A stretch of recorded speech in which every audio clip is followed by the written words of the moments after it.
Hi friends, అదిగో చూసారా కుక్క జిమ్మి రెడీగా ఉంది. ఇప్పుడు నేను లోపలికి వెళ్ళాను, దీనికి ఏమన్నా పెట్టడానికి ఉన్నాయేమో చూద్దామని. అది తినేవి ఏమున్నాయి అని చెప్పి ఎత్తుక్కుంటాను రోజు. ఈరోజు మిక్స్చర్ ఉంది చూడండి, వేద్దాము. వస్తుంది, ఇటే చూస్తుంది చూడండి.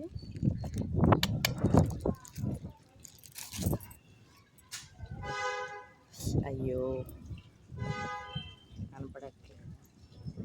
రే, కవరు విడిగా ఉందా, కాలువలో పడిందా?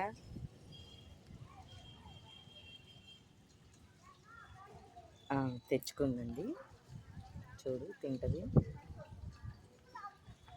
ప్రతిరోజు నేను దీనికోసం ఏమున్నాయని చెప్పి ఇంట్లో ఎత్తుక్కుంటాను, తినేవేం తింటుందా లేదా ఐటమ్ అని. ఓకే ఫ్రెండ్స్, నా వీడియో నచ్చితే లైక్ చేయండి. మీరు కూడా ఇలానే కుక్కలు కానీ ఏమన్నా కనిపిస్తే ఫుడ్ పెట్టడానికి ట్రై చేయండి. Okay friends, bye.